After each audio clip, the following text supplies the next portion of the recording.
बिस्मिल्लाहिर्रहमानिर्रहीम। आज तक के मुअज़्ज़ज़ नाज़रीन अस्सलामु अलैकुम। अब किस नंबर 29 मुलाहिदा फरमाएं। मैंने बदहवासी में उसका हाथ पकड़ा। लड़की तज़ब्ज़ुब का शिकार थी, मगर मैं उसे घसीट कर ले गया और उसने मामूली सी कोशिश के बाद मुदाहमत तरक कर दी। सच्चाई मेरे चेहरे पर पढ़ी जा सकती थी और उसने पढ़ ली थी। Very late. डॉक्टर दुरानी ने कलाई की घड़ी पर नजर डाली। 7 मिनट हो चुके हैं। मैंने पर्दा हटाया और उस अजनबी वहशतज़दा लड़की को राबिया की मां के बेड पर बिठा दिया। राबिया आ गई है, ये देखिए। अम्मी, लड़की ने मेरे साथ झुककर कहा, मैं आ गई हूँ, आपकी बेटी राबिया। मुझे बताइए वो खत कहाँ है। राबिया की मां ने आंखें खोली। अब उसकी सांस उखड़ चली थी। उसने नजर जमा के अपने सामने बैठी हुई लड़की को देखा और उसकी खुली आंखें खुली की खुली रह गई। आखिरी सांस जिस्म से रुखसत हुई। आखिरी झूठ रायग आ गया। दुनिया के तमाम माहिरीन जो इलेक्ट्रॉनिक आलात से बाल की खाल निकाल लेते हैं और जर्रे का दिल चीर के रख लेते हैं और आदमी के वजूद में यूं झांक लेते हैं जैसे खुली खिड़की से तारों भरी रात का हर सितारा देखा जा सकता है। नफ्सियात दान दुनिया के सारे उलूम पर उबूर रखने का दावा करने वाले इस आखिरी लम्हे में ये नहीं बता सकते थे कि राबिया की मां ने मरते वक्त अपने मुकाबिल किसे देखा था, राबिया को या एक अजनबी लड़की को जो राबिया का नाम लेकर उसे धोखा देना चाहती थी। वो लड़की यकलख्त उठी और हिस्टेरिया की कैफियत में रोती हुई बाहर भाग गई। हाय विश कि तुमने ये सब ना किया होता। डॉक्टर दुरानी ने कहा, ये झूठ किसके नामाए अमाल में लिखा जाएगा। मैंने अपना सर बिस्तर पर टिका दिया और अपनी आंखें बंद कर ली। मुझे माफ कर देना आंटी, मुझे माफ कर देना मेरे माबूद। मैं डेथ सर्टिफिकेट बना देता हूँ। डॉक्टर दुरानी ने कहा, लाश तुम ले जाओगे। मैंने इकरार में सर हिलाया और डॉक्टर को पर्दे बराबर करके जाता हुआ देखता रहा। 5 मिनट बाद जब 2 नर्सिंग आर्डर लिए एक स्ट्रेचर लिए नमूदार हुए, तब भी मैं उसी तरह बैठा था और मुझे मालूम ना था कि मैं रो रहा हूँ। उन्होंने राबिया की मां को बिस्तर पर से उठा के स्ट्रेचर पर लिटा दिया और बेआवाज कदमों से स्ट्रेचर को धकेलते हुए ले गए। मैं खाली बिस्तर पर नजरें जमाए खड़ा रह गया।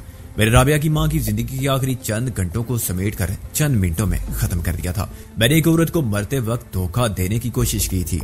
मैंने एक अजनबी और बेगुनाह लड़की को एक ऐसा झूठ बोलने पर मजबूर कर दिया था जिसका बोझ वो हमेशा अपने ज़मीर पर महसूस करेगी। मैंने एक शरीफुल नफ्स डॉक्टर को खिलाफ उसूल मदद पर आमादा किया था और एहसास जुर्म और पशिमानी के सिवा किसी को कुछ हासिल नहीं हुआ था। एक नर्स आके बिस्तर को ठीक करने लगी। आपको डॉक्टर दुरानी बुला रहे हैं, उसने मेरी तरफ देखे बगैर कहा। अपना सामान साथ ले जाइए। मैंने सारी लाया और ऑफिस की तरफ चल पड़ा। जब मैं रस्मी कार्रवाई के बाद डेथ सर्टिफिकेट लेकर बाहर निकला तो लाश एम्बुलेंस में रखी जा रही थी और वो अजनबी लड़की उसी तरह दीवार से टेक लगाए खड़ी थी कि मैं थके थके कदमों से उसकी तरफ गया। मुझे माफ कर देना बहन, खुदा नीतों का हाल जानता है, वो मेरे गुनाह की सजा तुमको नहीं देगा। मैंने कहा। वो इसी तरह बुत बनी खड़ी खला में देखती रही। मैं आज भी तस्वुर में एक मुंजमिद सूरत को देखता हूँ। न जाने वो लड़की कब तक उस दीवार से टेक लगाए खड़ी रही होगी। मैं सोचता हूँ पत्थर की दीवारों ने उसे कब तक सहारा दिया होगा। एम्बुलेंस का दरवाजा बंद कर दिया गया, मगर स्ट्रेचर लाने वाले कुछ सोगवार और कुछ पुरुम्मीद नजरों से मुझे देख रहे थे। मुझे बर वक्त ख्याल आया और मेरा हाथ पर्स निकालने के लिए जेब में गया। पर्स में एक के 2 नोट थे और 100 का 1 नोट था। मैंने राबिया की मां का हैंडबैग खोला जिसमें थर्मास और एक बास्केट में मौजूद दूसरी चीजों के साथ थामे खड़ा था। उसमें से 10-10 के नोट निकालते हुए मुझे अचानक किसी भारी से पैकेट की मौजूदगी का एहसास हुआ। मैंने उसे निकाल के देखा, ये वही खत था। मैं चंद सेकंड साकत और सामत खड़ा रहा। फिर मैंने दोनों स्ट्रेचर लाने वालों को 10-10 का 1-1 नोट दिया और एम्बुलेंस में आके डॉक्टर के साथ बैठ गया। एक बार भी मैंने राबिया के साथ आधी रात के बाद शहर की इन वीरान सड़कों पर इसी एम्बुलेंस में सफर किया था। फर्क सिर्फ ये था कि उस रोज एम्बुलेंस का सायरन चिल्ला चिल्ला के रास्ता मांग रहा था क्योंकि ताखीर में एक जिंदगी के जिया का इम्कान था। अब सायरन खामोश था। इस खामोशी में मेरे साथ सिर्फ मेरे ख्यालात थे। वो खत मैंने अपनी जेब में रख लिया और सोच रहा था कि अगर राबिया की मां बकायमी होशो हवास बता देती कि खत उसके हैंड बैग में है और मैं सबके सामने खत निकाल देता तो क्या शायद मैं फौरन अंदर के कागजात भी निकाल के देखता। और जब डॉक्टर दुरानी देखता कि इस लिफाफे में सादा कागजों के सिवा कुछ भी नहीं तो वो मुझे क्या समझता, झूठा, धोखेबाज या पागल। लाश को उतरवाने के बाद मैंने और मोहसिन ने इस संगामी सूरत पर गौर किया। हसबेतुओं को एक टेलीफोन कॉल मौसूल हुई थी और मोहसिन ने जवाब में वही कह दिया था जो मैंने उसे बताया था। उन्होंने कहा था कि हम फिर राब्ता कायम करेंगे, लेकिन इस बात को 2 घंटे हो चुके थे। अगर अब उनका पैगाम मौसूल हो जाता तो ये मसला हल हो सकता था। इसमें हमारी पोजीशन बहुत अजीब थी। हम अब कफन और दफन के इंतजामात की जिम्मेदारी कबूल कर चुके थे। हमारा काम था राबिया की और उसकी माँ के तमाम रिश्तेदारों को इतला दें। उनसे राबिया की माँ के ताल्लुकात अच्छे थे या बुरे, ये नामुमकिन था कि उनको बताए बगैर हम तदफीन करवा दें, लेकिन हमें उनमें से किसी का नाम पता मालूम न था। उनकी मुलाजमा को खबर करनी भी जरूरी थी। मोहसिन ने फिक्रमंदी से कहा, उसकी नजर में हम पहले ही मशकूक किरदार हैं, खुसूसन मैंने कहा। राबिया की माँ को जिस रात दिल का दौरा पड़ा था, राबिया उसके पास मौजूद ना थी। उसे मैं अपने साथ रह गया था और ज़बानी अकीदा अपनी जगह को जिंदगी और मौत खुदा की इख्तियार की बात है। वो मौत का यही सबब बताएगी कि बड़ी बेगम साहबा को वक्त पर हॉस्पिटल नहीं पहुंचाया गया था, वरना वो बच जाती। राबिया के ताल्लुकात हमसाये में किस किस से थे, बोसन बोला, ये भी खादमा ही बता सकती है और तुम उसे ला सकते हो। शायद उसे एक आध रिश्तेदारों के घर भी मालूम हो, उससे आगे दूसरों का पता मालूम हो जाएगा। ये सब तो ठीक है, मैंने कहा, लेकिन हम इस सवाल का क्या जवाब देंगे कि राबिया कहाँ है? किस किस से झूठ बोलेंगे और क्या सब हमारे झूठ को तस्लीम कर लेंगे? राबिया बहुत बड़ी वकील है, उसके मातहत वकील भी हैं, उनको बेवकूफ नहीं बनाया जा सकता। इसके अलावा राबिया की हम पेशा वकीलों को इतला देनी होगी।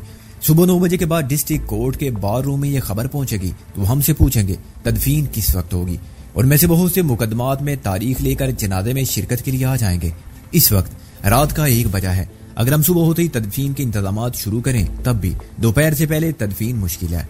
दूसरे लोगों से पहले तो हमसाये आ जाएंगे, दूसरे सब लोगों से तो वही कहा जा सकता है जो डॉक्टर दुरानी से कहा था कि राबिया किस केस के सिलसिले में रावलपिंडी गई है, मगर उसके मातहत वकील समझ जाएंगे कि दाल में कुछ काला है। उनका पेशा ही ऐसा है कि उन्हें हर शरीफ आदमी मुजरिम नजर आता है और जरा भी शक हो तो उनके लिए पुलिस को बुला के तफ्तीश का चक्कर चलाना मुश्किल नहीं होता। हम पहले इतने चक्रों में पड़े हुए हैं कि मजीद चक्रों के मुतहम्मल नहीं हो सकते। अगर हम वकीलों को इतला ही ना दे, मोहसिन ने कहा, यह कह दें कि आखिरी रसूम में खानदान के अफराद शरीक थे, खानदान के अफराद का मसला भी फिर बाकी रहता है। मैंने कहा, अगर सुबह से पहले हम खत देकर राबिया को लाने में कामयाब हो गए फिर तो कोई गड़बड़ नहीं होगी। मैं राबिया को उसके कमरे में सुला दूंगा। मैं डॉक्टर को बुला के बता दूंगा कि अभी राबिया को माँ की मौत का इल्म नहीं होना चाहिए और बेहतर यही है कि वो सोती रहे। बात आ गई समझ में? मोहसिन ने अचानक कहा, राबिया अपने कमरे में सोती रहेगी, हम किसी को उसके कमरे में नहीं जाने देंगे। डॉक्टर ने सख्ती से मना किया है। हम कह सकते हैं कि राबिया पर सदमे का शदीद असर है। मैं कुछ देर मोहसिन की बात समझने की कोशिश करता रहा, लेकिन रिश्तेदार, खवातीन, पास पड़ोस की औरतें या खादमा अगर कमरे में जाके सिर्फ एक नजर देखने पर मुसर हुई तो क्या होगा? एक झूठ को निभाने के लिए दूसरे झूठ का सहारा तो लेना ही पड़ता है, मोहसिन ने कहा, और झूठ तो झूठ ही है, क्या बड़ा क्या छोटा। हम कमरे का दरवाजा खोल के भी दिखा सकते हैं, यूं के दूर से देखने वालों को राबिया वाकई ही सोती नजर आए। राइट, मैंने चुटकी बजा के उठते हुए कहा, वक्त बहुत कम है, हमें काम फौरन शुरू कर देना चाहिए। राबिया के बेडरूम को सेट कर देने के बाद मैंने किसी फिल्म की हिदायतकार की तरह सोचना शुरू कर दिया, जो गैर हकीकी मनाजर को इस तरह पेश करता है कि देखने वाले उसे हकीकत समझ के तस्लीम करते हैं। जैसे बाग में पानी देने वाले फुआरे से बारिश का मंजर दिखाना, राबिया के बेड पर चादर के नीचे तकिए और दूसरे कपड़े रख के ये तासर देना बहुत आसान था कि ये राबिया है जो चादर ओढ़े लेटी है। हम ये भी दिखा सकते थे कि वो चादर मुंह सर लपेटे सो रही है, मगर मैंने ज्यादा हकीकी तासर देने का इंतजाम किया। राबिया की वार्डरूम में से मैंने एक विग निकाली, उसमें मसनूई बालों के बने बनाए जूड़े भी रखे जो राबिया ने मेरे सामने तो कभी इस्तेमाल नहीं किए थे। शायद ये उस दूर की यादगार के थे जब उसकी शादी हुई थी, सिर्फ शादी जिसे खाना आबादी हरगिज नहीं कहा जा सकता था। हर सुहागन की तरह वो 16 श्रृंगार करती होगी, बालों की आराइश के अंदाज बदलती होगी और खुद को आईने में देख के अपने हुस्न की कुव्वत तस्वीर पर गुरूर करती होगी और अपने ख्यालों, ख्वाबों और तसव्वुरात का अक्स देखकर शर्मो हया से उसका चेहरा गुलनार हो जाता होगा। है बसा आरज़ुए खाकशुद, सिवाय हसरत तामीर घर में खाक नहीं। मैंने एक सर्द आप भर के लंबे स्याह चमकीले बालों की विग को फैलाया, कुछ तकिए पर, कुछ चादर के ऊपर, विग के नीचे एक जूड़ा रखा और चादर का कोना थोड़ा सा आगे खिसका दिया। फिर मैंने दरवाजे के करीब जाके देखा, मोहसिन ने ताईद में सारी लाया, तासर मुकम्मल था। दिन में सारे पर्दे बराबर होंगे और टेबल लैंप भी ऑफ होगा तो कमरे का दरवाजा खोल के अंदर आने वाले को भी यही नजर आएगा कि राबिया करवट लिए और मुंह दीवार की तरफ किए सो रही है। मोहसिन ने मेरा कंधा पकड़ के हिलाया। किस सोच में पड़ गया सिकंदर? वक्त नहीं है हमारे पास। मैं चौंका। हाँ, मैंने कहा, हाँ, हम सब के पास वक्त नहीं है, ना जीने का ना मरने का। मोहसिन ने फाइनल टच ये दिए थे कि राबिया की एक साड़ी और ब्लाउज बेड के करीब कुर्सी पर यूं डाल दिए जैसे सोने से पहले राबिया ने उसी लिबास को बदला था। बेड की दूसरी जानिब साड़ी से मैच करते हुए सैंडल रख दिए थे जो दरवाजे में से दाखिल होने वाले को सामने नजर आ जाएं। बेड के सराहने टेबल लैंप के साथ ही एक हैंड बैग रखा था और कलाई की एक घड़ी रखी हुई थी।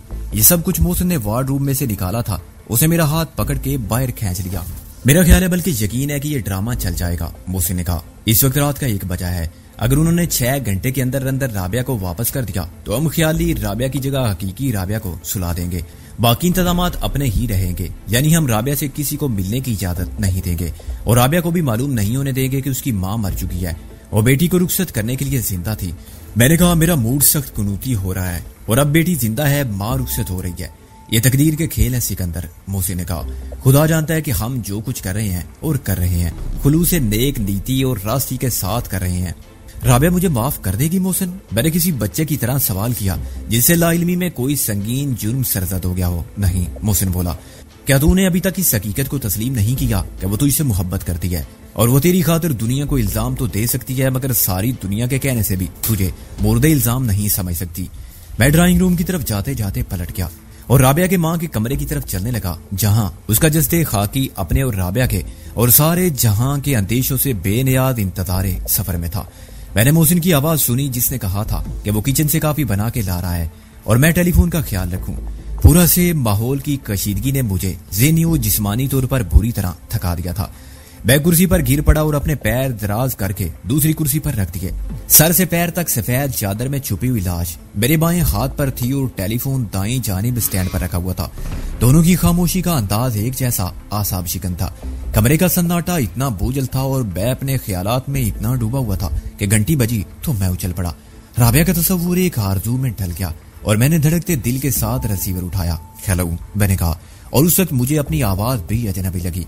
देखिए, मुझे सिकंदर बख्श से बात करनी है, एक औरत ने कहा। क्या वो यहाँ है? मैंने रिसीवर को हटा के गौर से देखा, हालांकि इसमें रिसीवर का कोई कसूर नहीं था। मैं बोल रहा हूँ सिकंदर। मैंने पहले जामन रिजवी साहब को फोन किया था। उन्होंने कहा वो तो गायब है, रात के खाने का वादा करके गया था मगर आया नहीं। फिर उन्होंने ये फोन नंबर दिया।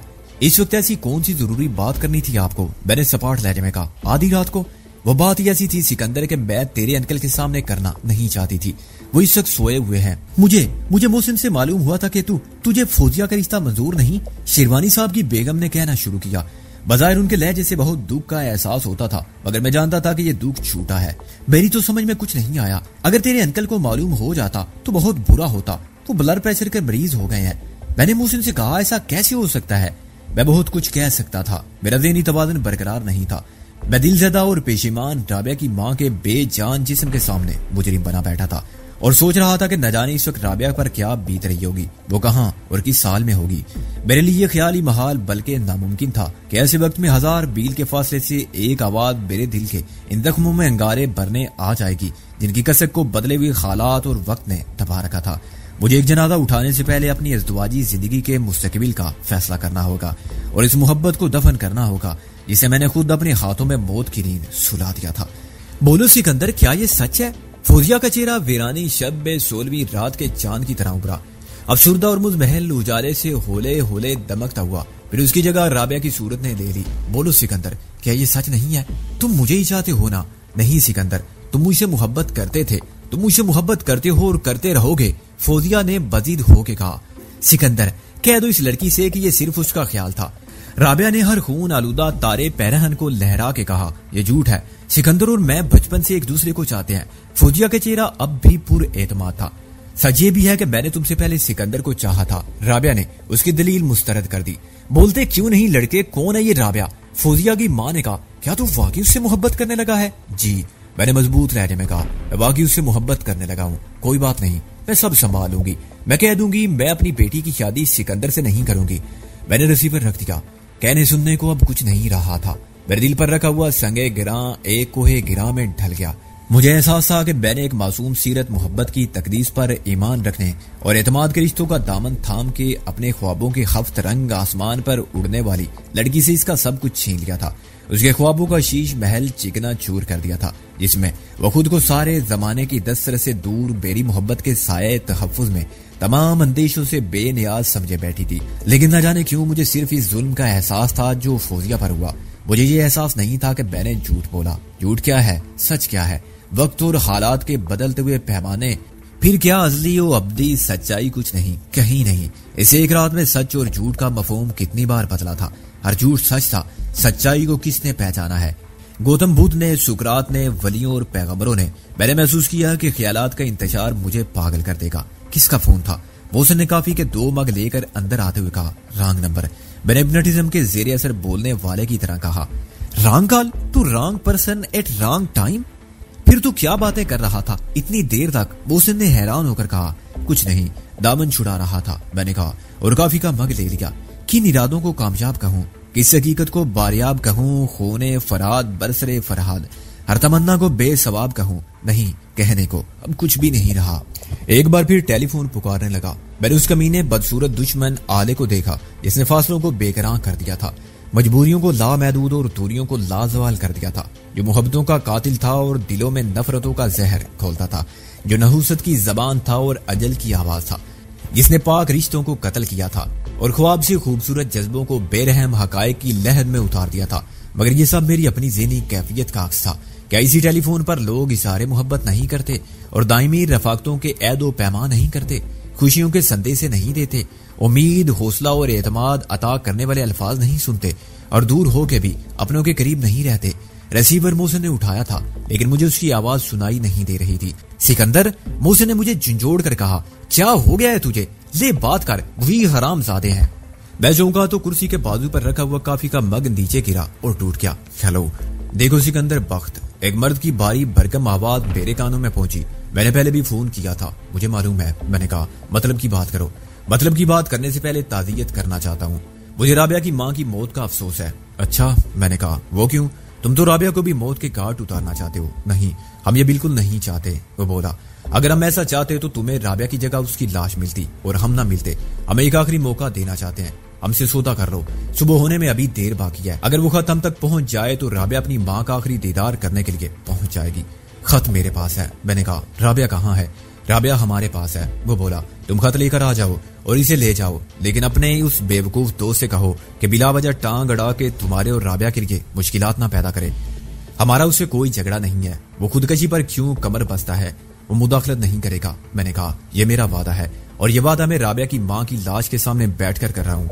अगर तुम में जरा सी भी शराफत और इंसानियत है तो सिकंदर बख्श डायलॉग मत बोलो। उसने बेजारी से कहा, यह कल का सौदा है, जिस बात का नहीं। खत तुम्हें मिल गया है तो देर मत करो। अकेले खाली हाथ और पैदल रवाना हो जाओ, किसी को कुछ बताए बगैर। रास्ता वही होगा, हम तुम्हें पिक कर लेंगे। इस बात की क्या जमानत है? जमानत किसी बात की नहीं दी जा सकती, जैसे खैरात अपनी मर्जी से नहीं मिलती, उसने कहा और फोन बंद हो गया।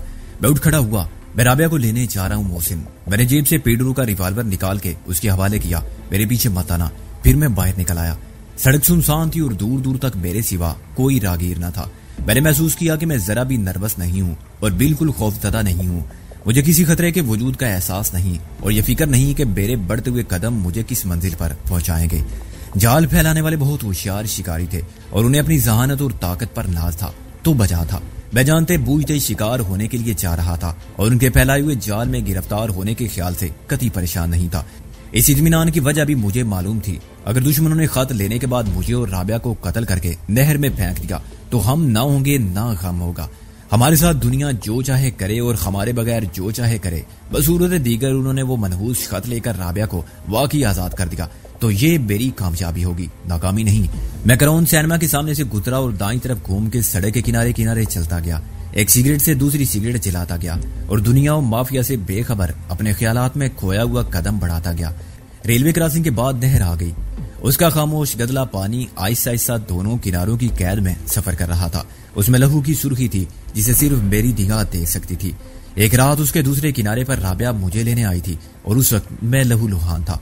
अब मैं राबिया को लेने आया था और मेरे तस्वुर में उसका वही लहू लालाजार बदन था जिसे मैंने एक तह खाने के अंधेरे फर्श पर खाक से उठाया था। वक्त की बिसात उलट गई थी। मेरे सामने दूर से कार की हेडलाइट्स नमूदार हुई। रोशनी तेजी से मेरी तरफ आई। मैं रुककर इंतजार करने लगा मगर कार सीधी निकल गई। मैं कुछ देर अंधेरे को घूरता रहा और फिर चल पड़ा। दूसरी बार एक और कार की रोशनी मेरे पीछे झिलमिलाई। मैंने घूमकर एक नजर देखा लेकिन मेरे कदम नहीं रुके। ये कार भी मेरे पास से गोली की तरह गुजर गई। जब 50 गज दूर जाके कार ने जबरदस्त ब्रेक लगाए तो मुझे यकीन आया कि ये वही कार है जो पहली बार सामने आई थी। कार की पीछे वाली सफेद लाइट्स रोशन हुई और कार तेजी से रिवर्स गियर में मेरी तरफ बढ़ी। चंद सेकंड बाद कार के रुकते ही उसका पिछला दरवाजा खुला। बैठो, एक शख्स ने नीचे उतरकर दरवाजा थाम लिया। वो शख्स स्याह मट्टी का पुतला लगता था। उसने चुस्त पतलून और बुनियान के साथ स्याह जूते पहन रखे थे और उसके मुंह पर स्याह नकाब थी। मैं बिला तामिल बैठ गया। सीट पर वैसे ही दूसरा स्याह पोश खिड़की से लगा बैठा था। दरवाजा खोलने से कार के अंदर कोई लाइट नहीं चली थी। गालबन इसकी सीलिंग लाइट का कनेक्शन निकाल दिया गया था। पहले से आपोश के बैठती कार रवाना होगी। मुझे कार की अगली सीटों पर भी बिल्कुल उन्हीं जैसे काले मट्टी के मुजस्मे रखे दिखाई दिए। उन सब के मुसल्ला होने के बारे में मुझे कतई कोई शुबा ना था। खत लाए हो? मेरे दाईं हाथ पर बैठे हुए स्याहपोश ने कहा। हाँ, मैंने कहा और जेब के अंदर हाथ डाला। बाईं तरफ बैठे हुए स्याहपोश ने एक तेज धार वाला लंबा और पतला सा खंजर मेरी पसलियों के दरमियान दिल के मुकाम पर रख दिया। उसके हाथ का जरा सा दबाव खंजर को मेरे दिल में महफूज कर सकता था। लिफाफा उस शख्स को दे दिया गया जो आगे ड्राइवर के साथ वाली सीट पर बैठा हुआ था। उसने खोले बगैर लिफाफे को डैशबोर्ड के ऊपर रख दिया। कार तेज रफ्तारी से सड़क पर दौड़ती गई। तुम देखोगे नहीं कि ये वही लिफाफा है और खत है? मैंने कहा। देखेंगे। उस शख्स ने मेरी बात काट दी। तुम्हारी मौजूदगी में देखेंगे, मगर यहाँ क्या देखें, क्या नजर आएगा यहाँ? वो जानते थे कि लिफाफे में सादे कागज हैं और उन पर लिखी हुई तहरीर नजर नहीं आती। दाईं जानी बैठे हुए स्याह पोश ने नीचे हाथ डाला और एक स्याह कपड़ा निकाला। हम नहीं चाहते कि तुम रास्ता नोट करो। ये नकाब डालोगे चेहरे पर अपनी मर्जी से या हम जबरदस्ती तुम्हारी आंखों पर पट्टी बांधे? तुमको पट्टी बांधने की इजाजत है। मैंने कहा। मुझे इस वक्त रास्ता नोट करने से कतई दिलचस्पी नहीं। जब जरूरत होगी तो मैं पट्टी बांध के ये रास्ता तलाश कर लूंगा। हर शिकारी की रहनुमाई उसकी छटीस करती है और शिकार खुद अपना सुराग भी छोड़ जाता है। दुनिया मेरी नजर से ओझल हो गई है। सिर्फ हरकत का एहसास बाकी रह गया है। उन दोनों में से एक ने जो मेरे साथ बैठे थे वही कपड़ा मेरी आंखों पर बांध दिया। मैंने कार को बाईं तरफ मोड़ काटते महसूस किया और अंदाजा लगाया कि इस मर्तबा वो शालीमार की तरफ नहीं बल्कि बागबानपुरे की तरफ जा रहे हैं। उसके बाद कार ने इतने मोड़ काटे और उसकी रफ्तार में इतनी मर्तबा कमी बेशी हुई कि मेरे तमाम अंदाजे गलत मलत हो गए। 3 बार मुझे ऐसे लगा जैसे कार मुसलसल दाईं तरफ घूमी है और किसी एक मुकाम से दोबारा गुजरी है। 10 मिनट बाद कार ऐसे ही 3 मरतबा बाईं जानी मुड़ी। वो बागबानपुरे की खाली गलियों में से गुजर रहे थे और गैर जरूरी पुरपेच रास्ता इख्तियार कर रहे थे ताकि मैं वक्त या रफ्तार से फासले का अंदाजा ना कर सकूं और यादाश्त की मदद से बोर्ड काटता हुआ उसके कुर्बो जवार में भी ना पहुंच सकूं जहां वो मुझे ले जा रहे थे। उसके बावजूद मैं समत का तयन करने और किसी हद तक फासले का हिसाब रखने की कोशिश में मसरूफ रहा और इस नतीजे पर पहुंचा कि हम घोड़े वाले पीर के मिज़ार के आगे निकल आए हैं। घोड़े वाले पीर का मिज़ार इंसान की लामहदूद ख्वाहिशात और बेहिसाब तमन्नाओं का मज़हर है। वो सब जो अपनी कोशिशों से बामुराद होते हैं और दुआओं के मुस्तजाब ना होने के अंदेशे में मुब्तला होते इस मिज़ार पर एक घोड़े को ले जाकर हाजिर होते। हर घोड़ा एक मन्नते मादी का पैकर था। ये जिंदा घोड़े नहीं, 2-2.5 इंच के नन्हे मुन्ने खिलौने थे।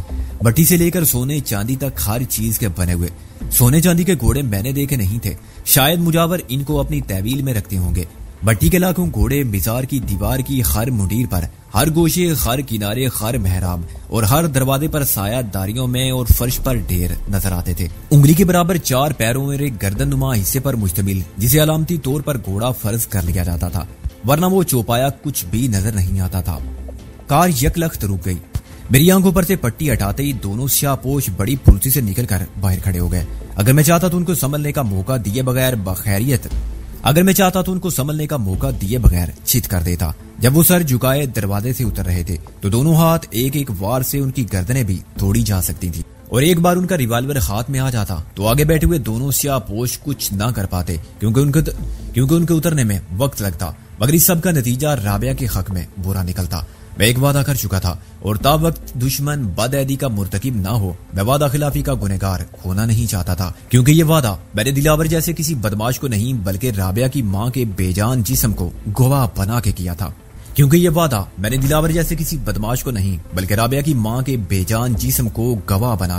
था।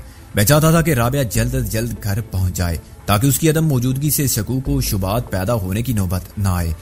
मेरे इर्द गिर्द रात की तारीकी में किसी अहाते की दीवार फैली हुई थी। अहाते में मुख्तलिफ किस्म के वजन उठाने वाले truck, fork, left truck, dumper truck, अहाते में मुख्तलिफ किस्म के वजन उठाने वाले ट्रक मौजूद थे। जो अंधेरे में साइंस फिक्स फिल्मों की अजीबो गरीब अजाब वाली मखलूक दिखाई देते थे। एक दीवार के साथ खाली ड्रम, नाकारा टायर और तामीराती साजो सामान का ढेर था। यह किसी कंस्ट्रक्शन कंपनी का यार्ड था जो मैंने पहले कभी नहीं देखा था। मेरा जिग्राफियाई अंदाजा गलत हो गया था और चार दीवारी के बायस गिरदो पेश को देखकर भी कुछ नहीं कहा जा सकता था कि मैं कहाँ हूँ। कार को मैंने उतरते ही देख लिया था। यह डी सिल्वा की नीली टोयोटा क्रोन या दिलावर की गाड़ी नहीं थी। साफ जाहिर था कि यह जगह भी उनकी नहीं थी।